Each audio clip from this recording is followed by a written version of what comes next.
Operation सिंदूर में 6 जहाज़ों और ऑपरेशन बुनियानुल मरसूस में तकरीबन 26 मिलिट्री साइट्स और मल्टीपल मिसाइल स्टोरेज साइट्स को तबाह करवाने के बाद इंडिया ने ये फैसला किया कि अब वो पाकिस्तान के साथ एक नई जंग का आगाज करेगा। और ये जंग मैदान जंग में नहीं बल्कि डिप्लोमेटिक ग्राउंड्स पर लड़ी जाएगी। यानी कि इंडिया को अब ये बखूबी अंदाजा हो गया कि हम पाकिस्तान को मैदान जंग में तो नहीं हरा सके, तो शायद हम पाकिस्तान को इस डिप्लोमेटिक वॉर में हरा सकें।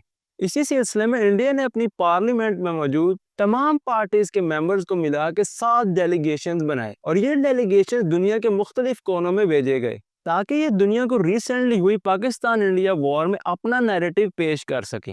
और इन डेलीगेशंस को भेजने का सिर्फ एक ही मकसद था कि दुनिया के सामने पाकिस्तान को एक टेररिस्ट स्टेट पेंट किया जाए और दुनिया की बड़ी कंट्रीज और काउंसिल से पाकिस्तान को टेररिस्ट डिक्लेयर करवाया जाए। और ये करवाने के बाद इंटरनेशनल कम्युनिटी से अपने कंट्री के लिए सिंपैथी भी हासिल की जाए। ये लोग अपने इस मिशन में किस कदर कामयाब या नाकाम हुए इस पे तो हम डिटेल से बात करेंगे ही, लेकिन पाकिस्तान और इंडिया के इस झूठे नैरेटिव को काउंटर करने के लिए अपने भी कुछ डेलीगेशन दुनिया के मुख्तलिफ कंट्रीज में भेजे। मैं आपके सामने वन बाय वन इन सब की डिटेल्स रखूंगा ताकि आपके सामने इस डिप्लोमेटिक वॉर की एक वाज़िया पिक्चर बन सके।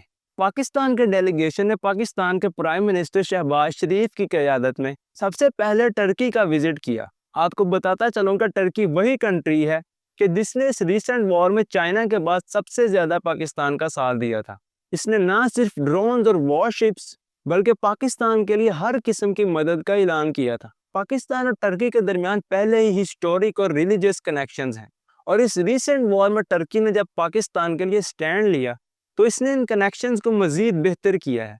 इस डेलीगेशन के दौरान पाकिस्तान ने टर्की का शुक्रिया तो अदा किया ही, लेकिन इसके साथ साथ पाकिस्तान ने टर्की के साथ कई एक नए एग्रीमेंट्स भी साइन किए जिनमें डिफेंस, एनर्जी, ट्रेड और इंडस्ट्री शामिल है। अगर इसमें से स्पेसिफिकली डिफेंस एग्रीमेंट्स की बात की जाए तो आइंदा आने वाले कुछ सालों में पाकिस्तान और टर्की एक दूसरे के साथ अपने मिलिट्री पर्सनल एक्सचेंज करेंगे। टर्की पाकिस्तान एयरफोर्स के साथ इलेक्ट्रॉनिक वॉरफेयर में कॉर्पोरेट करेगा। इन डिफेंस एग्रीमेंट्स में मिलिट्री पर्सनल की हेल्थ भी शामिल है। इसके अलावा कान जो कि 5th generation stealth fighter jet है, आने वाले कुछ सालों में पाकिस्तान और टर्की वो मिलकर बनाएंगे और फिर बहुत ही जल्द कान पाकिस्तान एयरफोर्स में इंडक्ट किया जाएगा। अगर एनर्जी एग्रीमेंट्स की बात की जाए तो टर्की पाकिस्तान के साथ हाइड्रोकार्बन्स, माइनिंग और एनर्जी ट्रांजिशन जैसी फील्ड में मिलकर काम करेगा।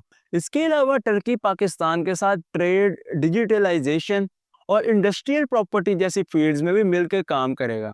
पाकिस्तान और इंडिया की जंग के दौरान टर्की का पाकिस्तान के लिए स्टैंड लेना और जंग के बाद पाकिस्तान के साथ इतने सारे ट्रेड एग्रीमेंट्स, ये सब इंडिया को हजम नहीं हो रहे। इंडिया ने टर्की के साथ कंप्लीट बाइकआउट का ऐलान कर दिया है। मेजर फील्ड्स में ई कॉमर्स, रिटेल, एविएशन और टूरिज्म शामिल है। हर साल जितने टूरिस्ट इंडिया से टर्की जाते हैं वो उस नंबर का 1% भी नहीं है जो दुनिया से टर्की आते हैं। और इंडियंस वहां जाके जो कुछ करते हैं ये किसी से ढका छुपा भी नहीं है। तो अगर इंडियंस टर्की ना भी जाएं तो टर्की की टूरिज्म इंडस्ट्री पे कोई फर्क नहीं पड़ने वाला। इंडिया के इस बाइकआउट के पेश नज़र टर्की ने भी इंडिया पे कुछ चीज़ों की एक्सपोर्ट्स पे पाबंदी लगा दी है। इसमें सरे फहरिस्त इंडियन आर्मी के लिए एम्यूनेशन की एक्सपोर्ट है, यानी कि अब टर्की इंडियन आर्मी के लिए कोई भी एम्यूनेशन नहीं एक्सपोर्ट करेगा। टर्की के बाद इसी डेलीगेशन ने ईरान का विजिट किया जिसमें पाकिस्तान के प्राइम मिनिस्टर ने सिविलियन यूज के लिए ईरान के न्यूक्लियर प्रोग्राम की खुलकर हमायत कर दी और उन्होंने बहुत वाज़ेह तौर पर यह कहा कि ईरान सिविल पर्पस के लिए इस न्यूक्लियर प्रोग्राम को बनाने का इख्तियार रखता है।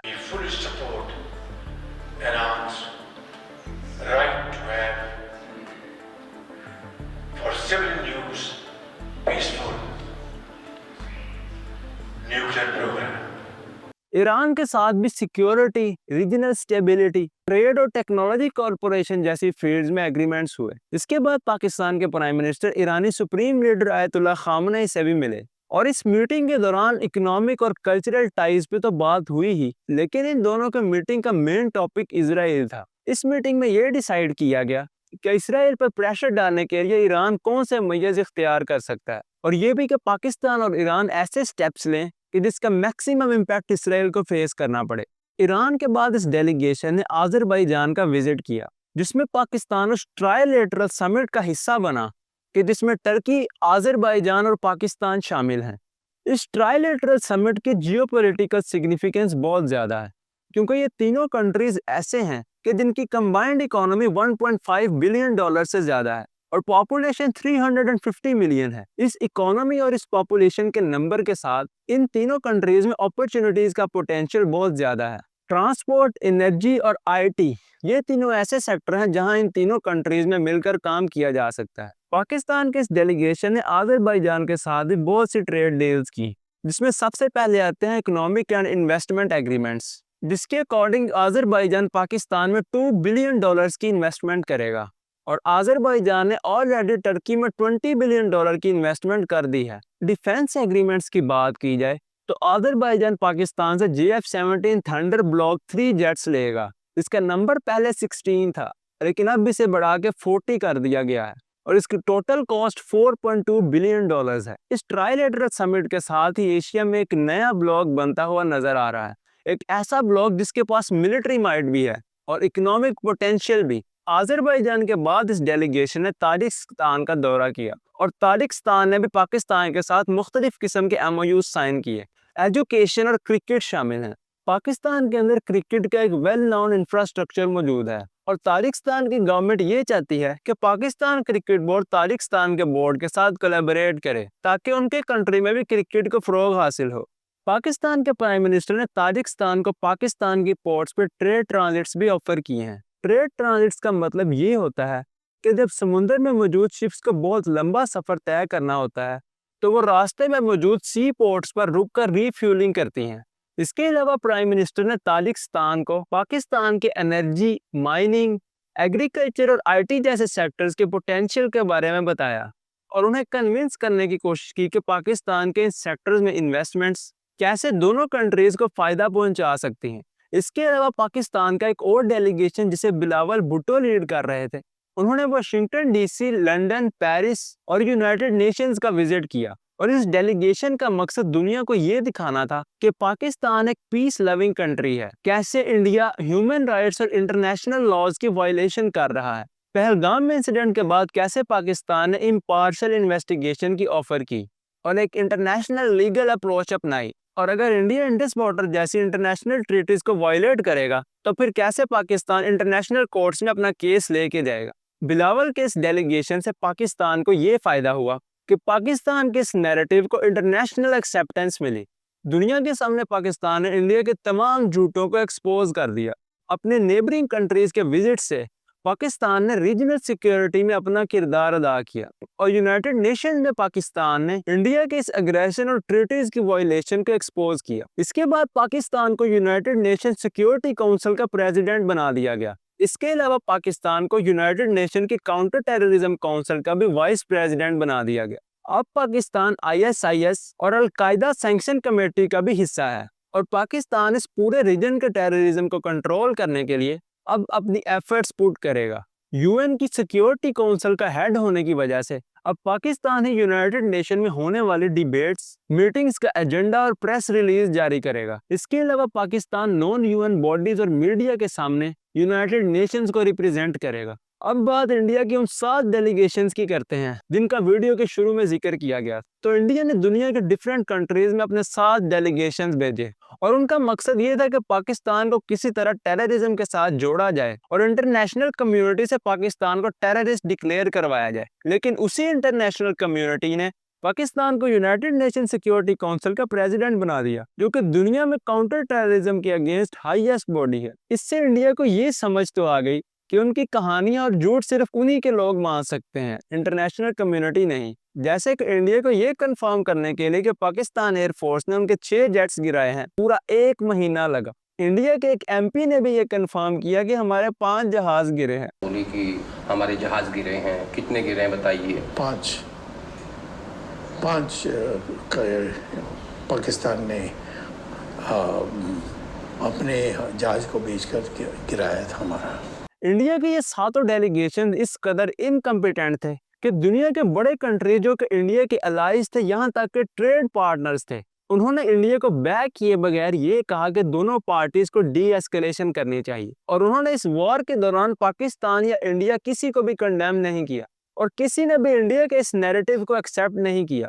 और इस जंग के दौरान ट्रंप की इंटरवेंशन ये साबित करती है कि डिप्लोमेटिकली इंडिया कितना आइसोलेट हो चुका है और उन्हें ये जंग रुकवाने के लिए किसी तीसरे बंदे का सहारा लेना पड़ा। और जैसे कि शुरू में इंडिया ये नहीं मान रहा था, वैसे ये भी नहीं मान रहा था कि ट्रंप ने इंटरवेंशन करके हमारी सालसी करवाई है।